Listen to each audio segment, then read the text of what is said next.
시편 92편에서는 악인과 의인의 결과가 어떻게 되는지를 말씀하고 있습니다.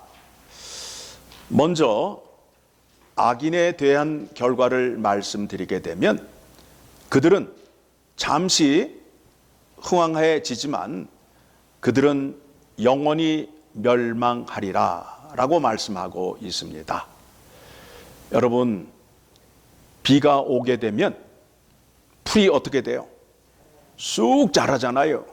자, 그러면 풀이 쑥 자랐는데 여러분들이 그것을 귀히 여기시고 그거를 잘 간직하고 잘 키우십니까? 아니죠.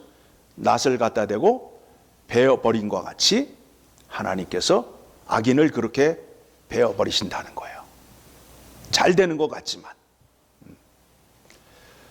의인에게는 힘을 주시고 능력을 주셔서 하나님 앞에서 살게 되는데, 여호와의 집 안에서 살게 되는데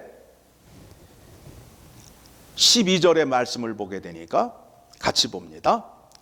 의인은 종려나무같이 번성하며 레바논의 백향목같이 성장하리로다.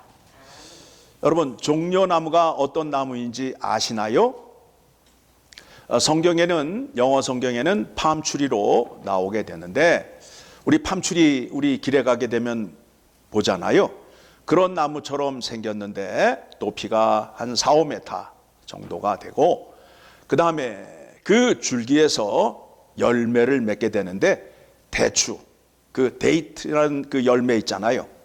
마켓에 가게 되면은 플라스틱 통에 남겨져 가지고 대추처럼 생겼는데 먹으면 엄청나게 달고 기분 좋은 거 있잖아요. 그거예요, 그거.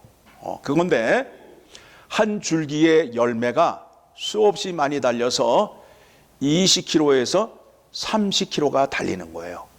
어떤 나무가? 종려나무가 그렇다는 거예요.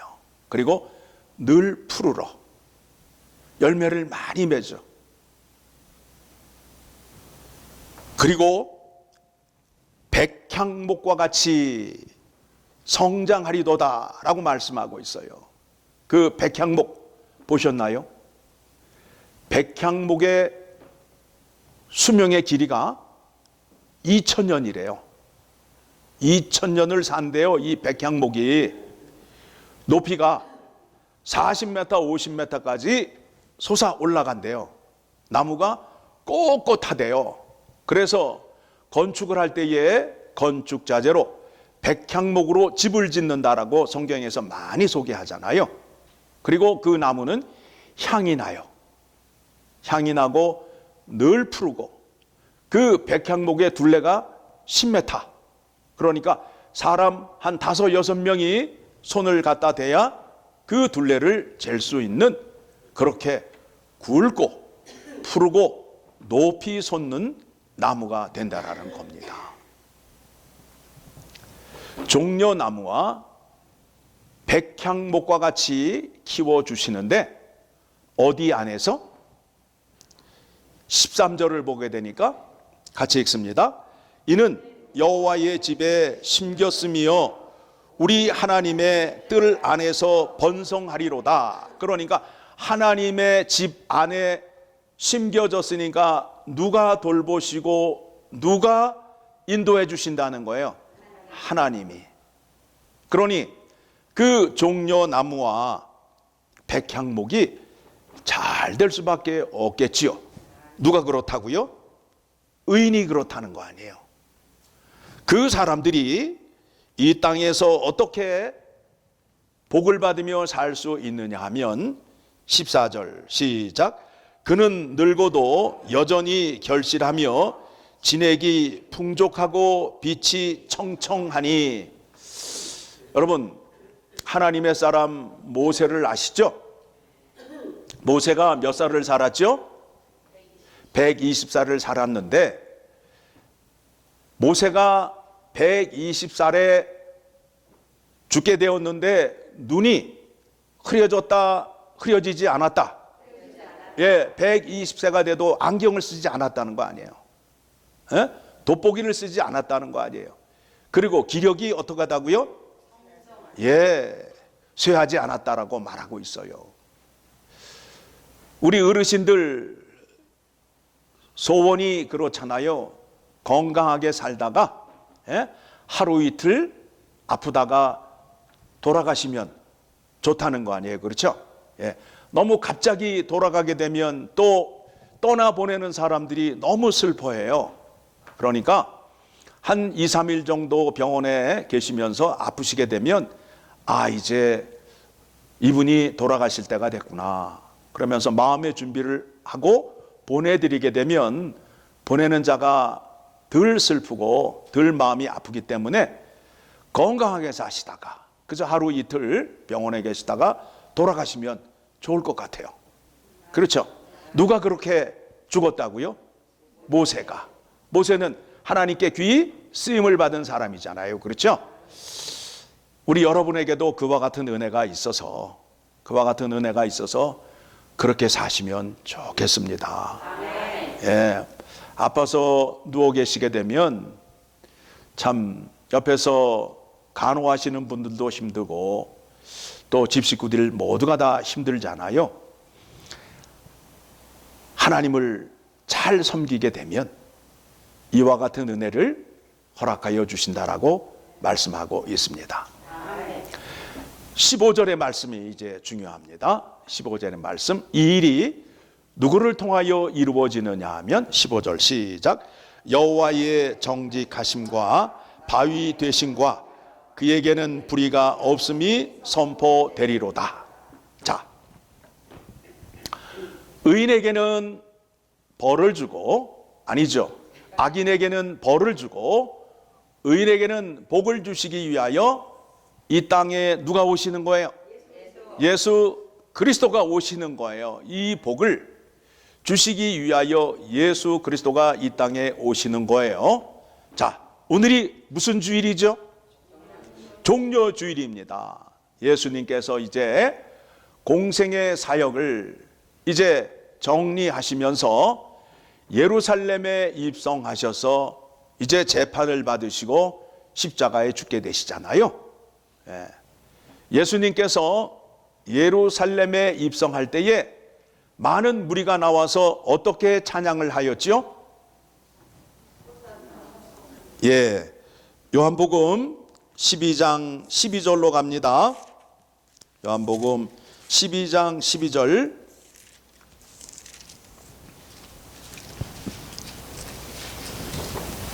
같이 읽습니다.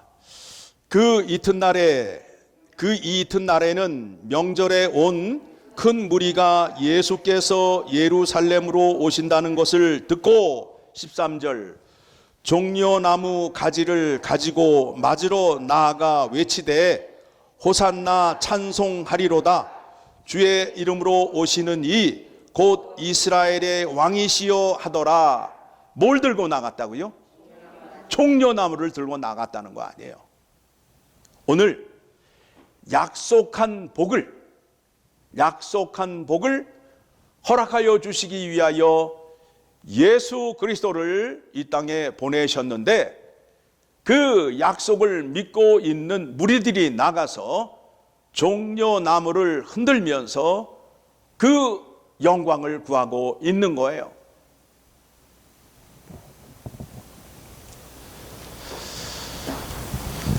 예수님께서 이와 같은 은혜를 주시기 위하여 십자가에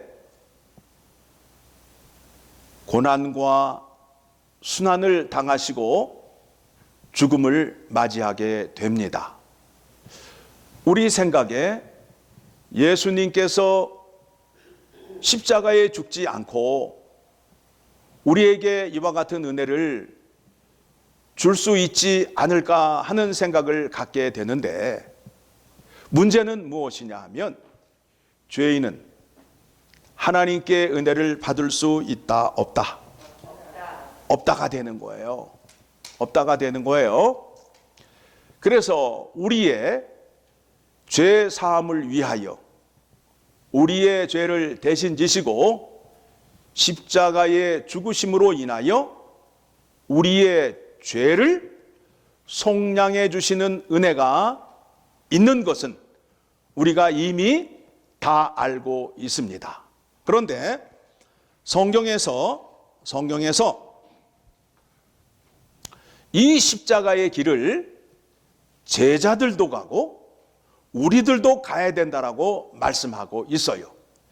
이 부분에 대해서 우리가 조금 의아하고, 또 어떤 가르침은 십자가의 길을 가지 않고도 하나님의 은혜를 받을 수 있고 하나님께 영광을 올려드릴 수 있다라고 가르치는 데도 있어요.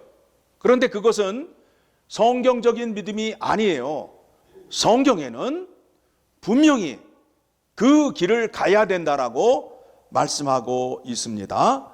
자, 이 말씀이 어디에 나오느냐 하면 요한복음 14장 10절의 말씀부터 먼저 보게 되면, 예수 그리스도가 십자가의 순환과 고난의 길을 가는 것은 아버지의 뜻이라는 거예요.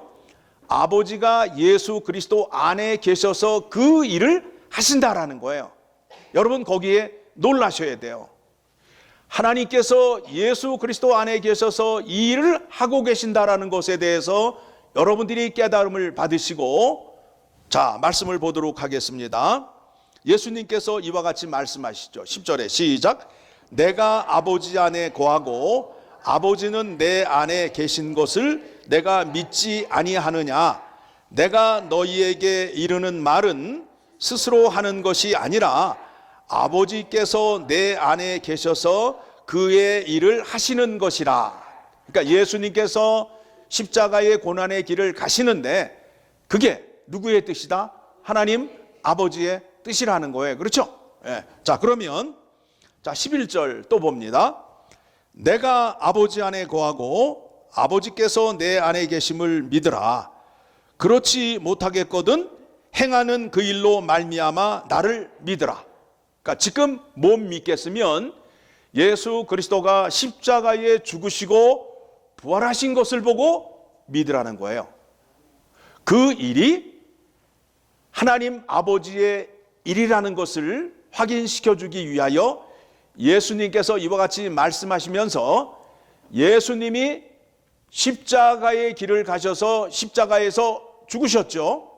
그러면 예수님이 다시 살아나심은 그 안에 하나님 아버지께서 능력을 베풀어 주시사 그 아들이 살았다는 거예요. 그 아들이 살았다는 거예요. 그런데 그 은혜가, 그의 아들에게 베풀어 주신 은혜가 우리에게도 동일하다는 거예요. 예수님에게는 그 능력을 이만큼 나타내 주시고 우리에게는 이만큼 주시는 게 아니라, 예수 그리스도가 말씀에 순종하여 십자가에 죽으셨을 때 나타냈던 그 능력이 이만큼이라면 우리도 예수님의 고난과 순환에 동참하고 말씀에 죽기까지 순종하게 되면 하나님의 능력이 얼마큼 나타난다고요? 얼마만큼? 아니, 손으로 좀 표현해 보시라고. 네, 이만큼 나타난다고. 요만큼이 아니라 이만큼 나타난다고. 동일하게 나타난다고. 동일하게. 놀랍지 않아요? 여기에 놀라셔야 된다고. 여기에. 아들이니까 많이 주고 나는 양자니까 조금 주고가 아니라니까요. 법적으로 아들에게는 많이 주고 양자에는 조금 주게 돼 있어요. 동일하단 말이에요. 동일하단 말이에요. 그 베풀어 주신 은혜가. 맞아요, 안 맞아요? 예. 그래서 이제 어디를 가시느냐 하면 17장을 가게 되면, 17장 1절을 가게 되면 이제 예수님께서 이제 십자가에 달려 죽으셔요. 죽으시기 전에 이제 기도를 하십니다. 1절 같이 읽습니다. 시작. 예수께서 이 말씀을 하시고 눈을 들어 하늘을 우러러 이르시되, 아버지여 때가 이르러 싸우니 아들을 영화롭게 하사 아들로 아버지를 영화롭게 하게 하옵소서. 무슨 말씀이에요? 아들 대신 예수 그리스도께서 아버지 말씀에 죽기까지 순종함으로 인하여 아버지의 이름을 영화롭게 하고, 아버지 말씀에 죽기까지 순종한 아들이 죽었을 때 그를 다시 살림으로 인하여 예수 그리스도가 영원하게 된다는 거예요. 네. 그러니까 우리가 하나님의 백성이 되어서 하나님 말씀을 죽기까지 순종하게 되었어요. 말 그대로 순교를 하게 되었다고요. 그러면 하나님께서 우리를 살리심이 마땅하다는 거예요. 마땅하다는 거예요. 왜요? 예수 그리스도에게 나타났던 그 능력을 우리에게도 동일하게 은혜를 베풀어 주시기 때문에 그렇다라는 겁니다. 그렇죠? 자, 이 말씀을 어디를 통하여 확인할 수 있느냐 하면 22절을 가게 되면 자, 예수 그리스도가 십자가에 죽는 것이 누구의 영광이라고요? 아버지의 영광이란 말이에요. 그렇죠? 예수님께서 기도를 하시는데 요한복음 17장 1절에서 5절까지는 예수님이 자기 자신을 위하여 아버지께 기도를 하고 16절에서부터 20절까지는 그 당시 따라다니던 제자들을 위하여 기도를 하고 21절부터는 이제 세워진 교인들을 위하여 기도하고 있어요. 자, 20절 말씀부터 볼까요? 20절 말씀 거기에 나오지요. 20절 말씀 같이 읽습니다. 시작. 내가 비옵는 것은 이 사람들만 위함이 아니요 또 그들의 말로 말미암아 나를 믿는 사람들도 위함이니. 그러니까 사도들이 이제 이방 땅으로 가서 십자가의 복음을 전함으로 인하여 그곳에 뭐가 세워졌지요? 교회가 세워졌지요. 그러니까 사도들의 가르침에 의해서 교회가 세워졌는데 그 교회에 속한 교인들도 위함이다라고 말씀하면서 그 교회 교인들에게, 엘파소 열린문 장로교회 교인들에게 22절 예수 그리스도의 영광을 주셨대요. 내게 주신 영광을 내가 그들에게 주었사오니. 여러분, 그 영광을 받으신 거예요? 안 받으신 거예요? 받으신 거예요. 그렇죠? 예수님은 주셨다고 하는데 나는 받은 적이 없다고 오리발을 자꾸 내밀고 있다고. 주셨다는데 주신 걸 확인해야 될 거 아니에요. 그렇죠? 뭘 주셨다고요? 영광을 주셨다는 거예요. 그 영광이 뭐냐는 거예요. 그 영광이 뭐예요? 말씀에 죽기까지 순종하는 것이 영광이란 말이에요. 왜냐하면 말씀에 죽기까지 순종하게 되면, 죽게 되면 누구의 영광이 나타난다고요? 하나님의 영광이 나타난단 말이에요. 그렇죠? 예. 우리가 하나님 말씀에 죽기까지 순종하게 되면 누구를 영화롭게 하는 거예요?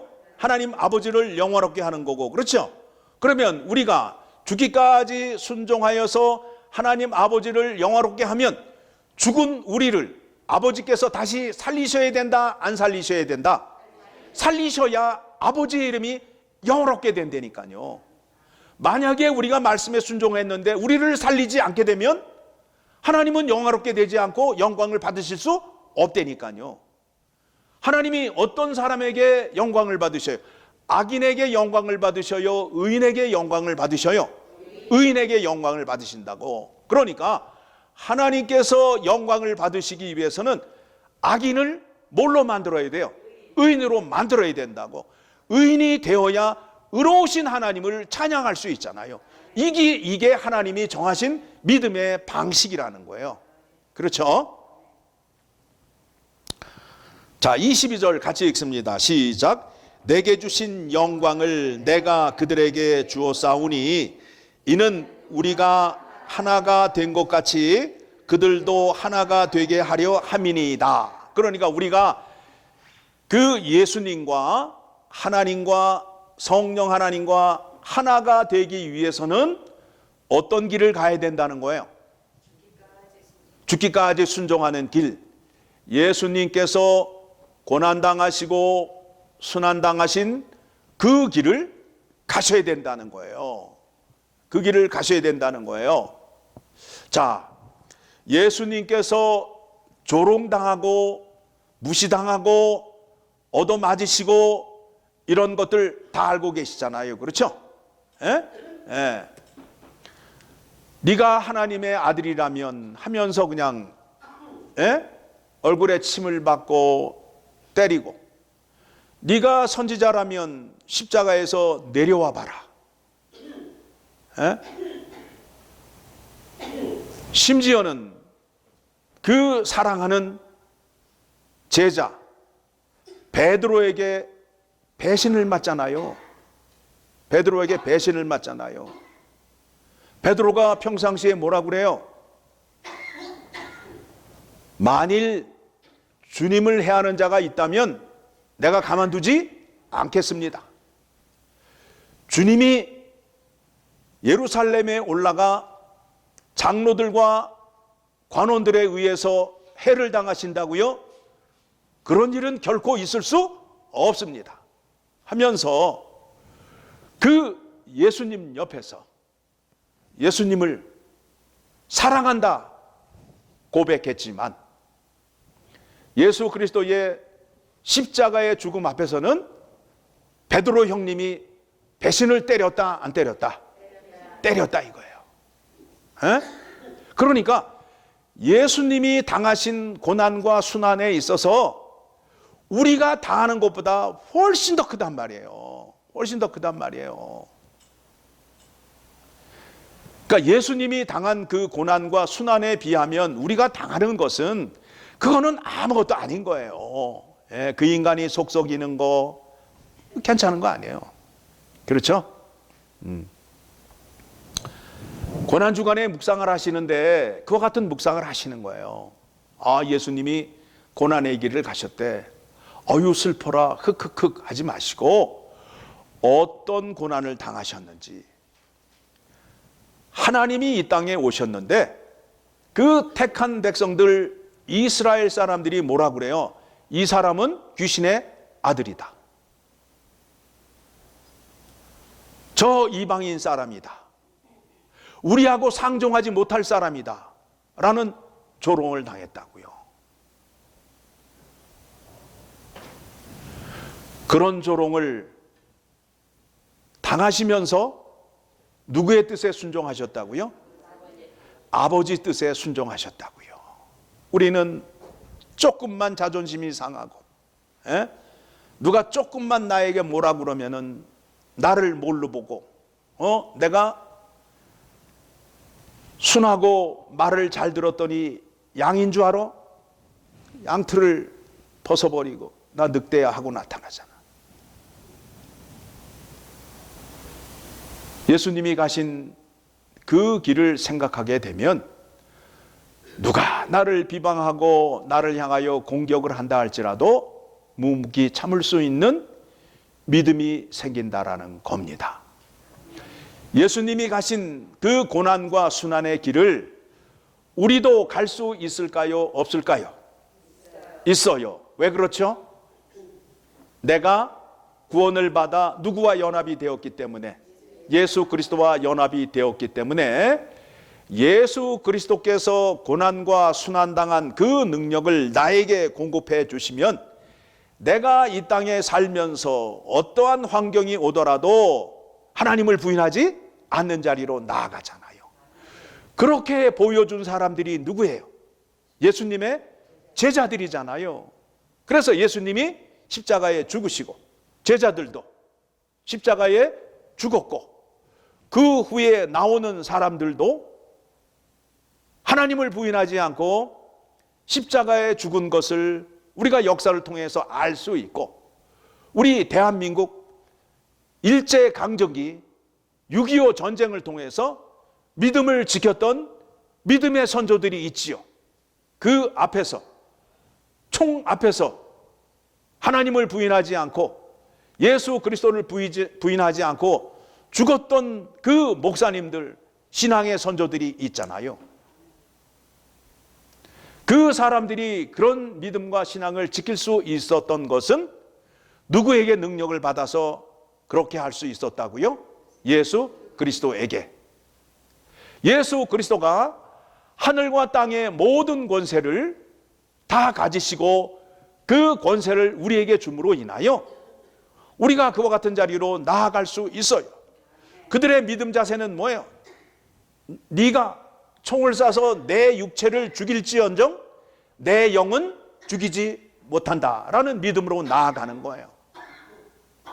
오늘 본문의 말씀을 보게 되니까 악인들은 잠시 흥황하지만 의인들은 하나님의 집에 심겨진 종려나무와 백향목과 같아서 늘 푸르고 많은 열매를 내고 곱게 뻗음으로 인하여 사람들에게 귀히 쓰임받고 하나님께 귀히 쓰임받는 존재가 된다라는 겁니다. 그 은혜를 주시기 위하여 하나님께서 이 땅에 예수 그리스도를 보내주셔서 악인들을 의인으로 만들어 주시고 의인에게 이와 같은 복을 주시기로 시편 92편에서 말씀하신 것이 예수 그리스도를 통하여 이루어졌음을 확인하시고 그 은혜를 우리가 지금 누리고 있음을 생각할 때에 그 은혜에 감사하고 그 능력에 놀라워할 수밖에 없다라는 겁니다. 그렇죠? 여러분들 이 땅에 사시면서 뭐가 부족하십니까? 뭐가 부족하세요? 에? 너무 많이 드셔가지고 어떻게 하면 뱃살을 뺄까 걱정하잖아요. 그렇죠? 못 먹어서 뱃살이 나왔어요. 예. 옷이 없으시다고요?